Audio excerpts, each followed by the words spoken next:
বলুন আমার নবীর শান মান কম না বেশি? আরো জবানে খুলে বলুন কম না বেশি? গভীর মনোযোগ বন্ধু, ও চাঁদপুর ফরিদগঞ্জের মানুষ, আমার নবী রাহমাতাল লিল আলামিনের নাম মুবারক দেখছে আরশে আজিমের স্তম্ভের মধ্যে লেখা লা ইলাহা ইল্লাল্লাহু মুহাম্মাদুর রাসূলুল্লাহ সাল্লাল্লাহু আলাইহি ওয়াসাল্লাম। এই নাম মুবারক দেখে আদম সফিউল্লাহ এটা কোনো সাধারণ নাম? ঘুমিয়ে গেছেন কি আপনারা? আপনারা কি ঘুমিয়ে গিয়েছে? ঘুমিয়ে গেছেন নাকি সজাগ আছেন? আল্লাহর সঙ্গে যার নাম, ওই নাম কিন্তু কোনো সাধারণ নাম নয়। কথা বলো ঠিক না বেটি? গভীর মনোযোগ বন্ধুরে, এই নামের সম্মান কতটুকু আমি ওই দিকে যাব, আমি কিন্তু আলোচনা এক জায়গার মধ্যে রাইখে আইছি। আপনারা কয়েন না বলে উঠে ভাড়ায় আইছে, আমি দেখা যাব বাবা। কথা কোন ঠিক না বেটি? আমি জায়গা মতে যাব, আমি একটু বোঝানোর জন্য ওই দিক দিয়ে ঢুকছি। আমি দুইটা আয়াতে কারিমা নিয়েছি, একটা হলো আমার নবীর শান, আর একটা হলো আউলিয়া কেরামগণের শান। বন্ধুরে আমার, আদম সফিউল্লাহ তাকায়া তাকায়া দেখে যেই নামটা আল্লাহর সঙ্গে জড়িত আছে, ওই নামটা কোনো সাধারণ নাম নয়। ওই মুহূর্তের মধ্যে আদম সফিউল্লাহ আমার নবীর নাম মুবারককে তাজিমি করেছে। যাই হোক, শেষ পর্যন্ত আমার আল্লাহ রাব্বুল আলামিন আমাদের আদি পিতাকে বানাইয়া ওই জান্নাতের মধ্যে নিয়ে রাইখা দিয়েছেন। ঘটনাক্রমে আমাদের আদি পিতা আদম সফিউল্লাহ, ওনাকে যখন জান্নাতের মধ্যে রাখা হয়েছে, জান্নাতের যত নাজ নিয়ামত আছে সব নাজ নিয়ামত কিন্তু আমার আল্লাহ ওই জান্নাতের মধ্যে রাইখা দিয়েছে। এরপরে দেখা যায় আদম সফিউল্লাহর অনেক সময় ভালো লাগে না, হতাশার মধ্যে সময় কাটতেছে। কি একটা জিনিস, যে জিনিসের যেন অভাব অনুভব হইতেছে। আমাদের আব্বার অভাব অনুভব হয়ে গো, কি একটা অভাব যেন লাগতেছে।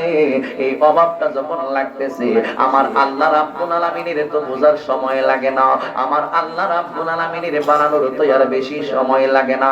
একটা কথা মনে রাখবেন, আমার আল্লাহ আপনাকে আমাকে বানাইছে মা বাবার মাধ্যমে, কিন্তু আদম সফিউল্লাহরে বানাইছে আমার আল্লাহ সরাসরি। আব্বার প্রয়োজন হয় নাই, আম্মার প্রয়োজন হয় নাই। আর হাওয়া আলাইহিস সালাম রে বানাইছে আব্বাও নাই আম্মাও নাই। অপর দিক দিয়ে আবার দেখা যায় ঈসা পয়গম্বর রে আমার আল্লাহ রাব্বুল আলামিন আম্মার পেটের ভিতরে রাইখা আবার দুনিয়াতে পাঠাইছে, কিন্তু ঈসা পয়গম্বরের আব্বার কোনো প্রয়োজন হয় নাই। এতে আমার আল্লাহ বোঝায়, এ দুনিয়ার মানুষ তোমরা শুই না নাও, আমি আল্লাহ ইচ্ছে করলে মা বাপ ছাড়াও মানুষ বানাইতে পারি, আমি আল্লাহ ইচ্ছে করলে বাবা ছাড়াও সন্তান বানাইতে পারি, আমি আল্লাহ ইচ্ছে করলে মার মাধ্যমে বাবার মাধ্যমে সন্তান পাঠাইয়া দিতে পারি। আবার আমি আল্লাহর যদি ইচ্ছে হয়, কেউ বিয়ে করছে 10 বছর চলে গেছে, কেউ বিয়ে করছে 15 বছর চলে গেছে, আবার কেউ বিয়ে করছে 20 বছর চলে গেছে, কিন্তু সন্তানাদির মুখ আমার আল্লাহ দেখায় না। আমার আল্লাহ যা ইচ্ছা তাই করে। এ যুবক ভাইরা, আদম সফিউল্লাহর যখন জান্নাতের মধ্যে রাইখা দিয়েছে, ওই জান্নাতের মধ্যে আমাদের আদি পিতার ভালো লাগে না, অথচ জান্নাতে যত নাজ নিয়ামত আছে, সমস্ত নাজ নিয়ামত কিন্তু আদম সফিউল্লাহর চোখের সামনে। যাই হোক, ভালো যখন লাগে না, আমার আল্লাহ রাব্বুল আলামিনকে ডাইকা বলে, মালিক এত সুন্দর জান্নাতের মধ্যে আমায় দিলা, কিন্তু এই সুন্দর জান্নাতের মধ্যে এখন আমার ভালো লাগে না। আমার আল্লাহ কয়, আদম আমি জানি তোমার কেন ভালো লাগে না। এই মুহূর্তের মধ্যে কিছুক্ষণের জন্য আমার আদি পিতা আদম বাবার সুন্দর কইরা আমার আল্লাহ ঘুম পাড়াইছে। কুদরতি ভাবে ঘুম পাড়াইয়া আদম সফিউল্লাহর বাম পাজরের বাঁকা হাড্ডি হইতে আপনার আম্মা হাওয়া আলাইহিস সালাম রে বানাইছে। ওই হাওয়া আলাইহিস সালাম এমন একজন মহিলা যিনি হইল আমাদের আদি আম্মা। ওই হাওয়া আলাইহিস সালামকে আমার আল্লাহ এত সুন্দর কইরা বানাইছে। तमाम পৃথিবীর সমস্ত সুন্দরী সুন্দরী সুন্দরী সুন্দরী মহিলার সুন্দর যদি এক পাল্লার মধ্যে রাখা হয়, অপর পাল্লার মধ্যে যদি আমাদের আদি মাতা হাওয়া আলাইহিস সালামের সুন্দর রাখা হয়, এরপর দেখা যাইব আমাদের আম্মার সুন্দর আরো হাজার লক্ষ কোটি গুণ বাড়ায়া আমার আল্লাহ সৃষ্টি করছে। জোরে জোরে কি আল্লাহু আকবার বলা যাবে না? হে আমার আশিকিন জাকিরিন মুহিবিন মুরব্বি বাবা জিরা গো, এ যুবক, এরপরে আমার আল্লাহ রাব্বুল আলামিন হাওয়া আলাইহিস সালামকে বানাইয়া গো আদম আলাইহিস সালামের পাশে দাঁড় করে রাখছে। আদমের যা প্রয়োজন আল্লাহ তা সৃষ্টি কইরা রাইখা দিয়েছে। কিছুক্ষণ পর দেখা যায় আদম সফিউল্লাহ ঘুম থেকে জাগ্রত হইছে, হাওয়ার দিকে নজর পড়ছে। যেই মাত্র হাওয়ার দিকে একটা নজর পড়ছে, ইন্দিমেন্ট টাইমে দেখা যায় হাওয়া আলাইহিস সালামের প্রতি আদম বাবা আকৃষ্ট হয়ে গেছে। আমার আল্লাহ কোরআনে বলেছেন, আমি আজিজি বলি নাই, আল্লাহ কোরআনের মাধ্যমে জানিয়ে দিয়েছেন, হুব্বুস শাহাওয়াতু মিনান নিসা, মহিলারা হইল লোভনীয় বস্তু। আমার আল্লাহ তাদেরকে এমন কিছু নিদর্শন দিয়েছে, আকর্ষণ দিয়েছে, এই জন্যই আমাদের আকর্ষণ আসে। এইটা হলো আল্লাহ রাব্বুল আলামিনের ঘোষণা। এই জন্যই আল্লাহ পুরুষ এবং মহিলার মধ্যে দুইটা পার্থক্য কইরা দিয়েছে। পুরুষ এবং মহিলারা যেমনে মনে চায় এমনে চললে হবে না। এই জন্যই একটা আইনের ব্যবস্থা কইরা দিয়েছে আমার আল্লাহ। ওই আইনটার নাম হলো পর্দা। পর্দার ভিতরে থাকবে মহিলারা, আর পুরুষরা পর্দার ভিতরে থাকবে, তাহলে কোনো অ্যাক্সিডেন্ট হইবে না। কিন্তু আদম সফিউল্লাহর জন্যই হাওয়ারে বানাইছে। এই জন্য বউ দেখতে গেলে বউরে আগে, বউ বিয়ে করতে হলে বউরে আগে দেখতে হয়। হাওয়া আলাইহিস সালামকে যখন একটা নজর দেখছে আদম বাবা, এই মুহূর্তের মধ্যে হাওয়ার দিকে হাত বাড়ায়। আল্লাহ তাই কেবল না রে না, ও আদম এই মুহূর্তের মধ্যে হাত বাড়াইতে পারবা না। ও আল্লাহ, কেন? এতদিন যে জিনিসটার অভাব আমি অনুভব করছিলাম, আজকে আমার সব অভাব দূর হইয়া গেছে। হাওয়াকে একটা নজর দেখার কারণে জোরে জোরে বলুন আল্লাহু আকবার, আল্লাহু আকবার।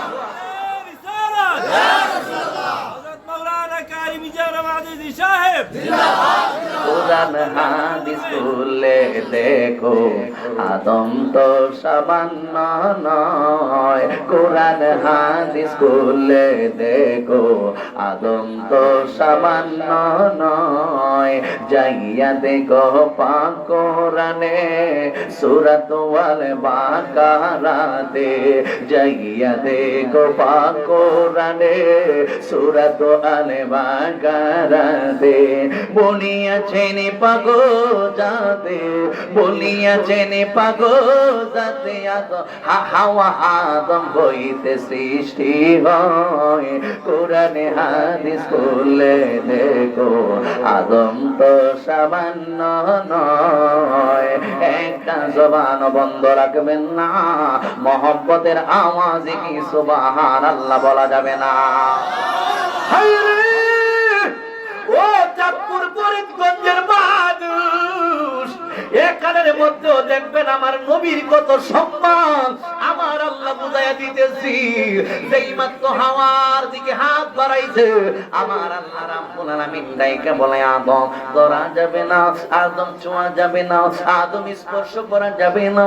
ও আল্লাহ, কি জন্য ধরা যাবে না, ছোঁয়া যাবে না? কই এখনো তো আইনানুগ ব্যবস্থা নেওয়া হয় নাই, এখনো তো নিবন্ধন করা হয় নাই। এবার ডাইকা বলে, মালিক কি নিবন্ধন করবে? কই হাওয়ার মাধ্যমে তোমার বিবাহ সম্পন্ন করতে হইব। কই আল্লাহ, আর তো দেরি হয় না, এই মুহূর্তের মধ্যে বিবাহের কাজটাই আপনি সম্পন্ন কইরা দিন। শেষ পর্যন্ত আমার আল্লাহ হাওয়া এবং আদমের মাধ্যমে নিকাহের পর্ব সম্পন্ন কইরা দিয়েছেন। এরপর যখন বিবাহ হইয়া গেছে, আদম বাবা আবার দ্বিতীয়বার হাওয়ার দিকে হাত বাড়ায়। আমার আল্লাহ দ্বিতীয়বার ডাইকা বলে, এখনো সময় হই নাই, এখনো তুমি হাত বাড়াইতে পারবা না। এবার ডাইকা বলে, মালিক কি জন্য হাত বাড়াইতে পারবো না গো? আমার আল্লাহ রাব্বুল আলামিন ডাইকা বলে, আদম মোহরানা আদায় করতে হবে। ও আল্লাহ, মোহরা আবার কি? মোহরানা আবার কি জিনিস? মোহরানা আবার কারে কয়? ওই সময় তো আমার আল্লাহ টাকা বানাই নাই, আমার আল্লাহ পয়সা বানাই নাই, আমার আল্লাহ স্বর্ণ মণি মুক্তা হীরা মণি মুক্তা কোনো কিছুই বানাই নাই। ও আল্লাহ, তাইলে কি বানাইছে? আমার আল্লাহ রাব্বুল আলামিন ডাইকা বলে, যখন কেউ ছিল না তখন বানাইছি আমি আল্লাহ, আমার বন্ধু হাবিবুল্লাহ রে। জোরে জোরে কি সুবহানাল্লাহ বলা যাবে না? আল্লাহ যখন ছিল একা, আপনাদের কি কষ্ট হইতেছে? আমি সমাপনের দিকে চলে যাইতেছি, কষ্ট হইতেছে? আল্লাহ যখন ছিল একা, নাকি ছিল কোন সকা, তখন আল্লাহ প্রকাশিতে চায়। আল্লাহ যখন ছিল একা, নাই ছিল কোন সকা, তখন আল্লাহ প্রকাশিতে চায়। আল্লাহ হাকিকতের নূর দিয়া হাবিবের নূর করলেন পয়দা, যুসুফ পারিলেন এশকের দরিয়ায়। হায়রে সময় যাইবে যদর নবী মুস্তাফায়, বেজদর নবী মুস্তাফায়। হায়রে সময় যায় বেজদর নবী মুস্তাফায়। আল্লাহ মুহাম্মদিন হইতে আপে আল্লাহ পাক যাতে সৃষ্টি করলো তামাম দুনিয়া। আমার নবী যদি না হইতো কিছুই সৃষ্টি না করিত, অন্ধকারে ডুবিত ধরা। আইরে সময় যায় বেজদর দিন মুস্তাফায়, বলেন বেজদর। একটু আওয়াজ দেন না ভাই। বেজদর নবী মুস্তাফায়। একটা জবান বন্ধ রাখবেন না, মুহাম্মদের আওয়াজে সবাই বলুন আল্লাহু আকবার। টাকা নাই, পয়সা নাই, স্বর্ণ রূপা মণিমুক্তা কোনো কিছুই নাই, নাই গো। যখন আমার আল্লাহ কোনো কিছুই বানাই নাই, সবার আগে বানাইছে কারে?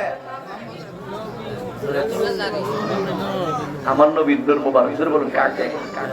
আর জোরে বলুন কাকে? হ্যাঁ যুবক ভাই, আল্লাহ রাব্বুল আলামিন এবার শিখাইয়া দিতেছে, নিকাহ হইয়া গেছে। টাকা পয়সা কোনো কিছু দিনার দিরহাম আমি এখনো সৃষ্টি করি নাই। তুমি হাওয়ার জন্য জায়েজ হবে না, হাওয়াও তোমার জন্য জায়েজ হবে না। আমার বন্ধু হাবিবুল্লাহর উপরে যদি দুরূদ শরীফ না পাঠ করো, আদম তোমার মোহরানা হইল, আমার বন্ধু হাবিবুল্লাহর উপরে 10 বার তুমি দুরূদ শরীফ পাঠ করবা, এরপরে হাওয়া তোমার জন্য হালাল হইয়া যাইব। হাওয়া আদম তোমার জন্য হালাল হইয়া যাইব। এবার দুরূদ শরীফ পাঠ করছে, মোহরানা আদায় কইরা পালাইছে, জান্নাতের মধ্যে তারা সুশীতল ছায়ার মধ্যে কাটাইতেছে। আল্লাহ রাব্বুল আলামিন ডাইকা বলতেছেন, হ্যাঁ ও হাওয়া আদম, তোমরা যেই দিকে মনে চায় ওই দিকে ঘোরাফেরা করো, অসুবিধা নাই, কিন্তু লা তাকরাবা হাদিহি শাজারা, ওই গাছটার নিকটবর্তীও তুমি যাইও না। যখন কইছে গাছটার নিকটবর্তীও যাইও না, শয়তান কিন্তু আদম এবং হাওয়ারে ঘোরাইতাছে ওই গাছটার নিকটবর্তী নিয়া পথভ্রষ্ট কইরা দুনিয়ার জমিনের মধ্যে পাঠিয়ে দেওয়ার জন্য। শেষ পর্যন্ত যাই হোক, অনেক লম্বা কথাই আমি সংক্ষেপ কইরা গোছাইতেছি। শেষ পর্যন্ত যেইভাবেই হোক ওই গন্ধম গাছের কাছে চইলা গেছেন হাওয়া। এই গন্ধম ফলের রস আদম সফিউল্লাহরে পান করাইছে। শেষ পর্যন্ত হাওয়া এবং আদমের শরীর দাইকা জান্নাতি পোশাকগুলো পইরা গেছে। আল্লাহ রাব্বুল আলামিন দাইকা কয়, হাওয়া ও আদম, তোমাদেরকে কি আমি নিষেধ করি নাই ওই গাছের নিকটবর্তী তোমরা যাইবা না? শেষ পর্যন্ত যেহেতু চইলা গেলা, এই মুহূর্তের মধ্যে আমি আল্লাহর জান্নাত দাইকা তোমরা বাহির হইয়া যাও। জোরে জোরে কি আল্লাহু আকবার বলা যাবে না? হে আমার আশিকিন জাকিরিন মুহিবিন মুরব্বি বাবা জিরা গো, এই মুহূর্তের মধ্যে একজনকে পাঠাইছে আরেক দেশ, আরেকজনকে পাঠাইছে আরেক দেশ। আদম সফিউল্লাহ দুনিয়াতে আসে, চোখের পানিগুলো ছাইরা কান্দে, রব্বানা যালামনা আনফুসানা ওয়া ইল্লাম তাগফির লানা ওয়া তারহামনা লানাকুনান্না মিনাল খাসিরিন। রব্বানা, হে আমার রব, আমি জুলুম করেছি, আনফুসানা আমার নফসের সঙ্গে। এই মুহূর্তের মধ্যে যদি আপনি আদম বাবারে কোন, আদম আলাইহিস সালাম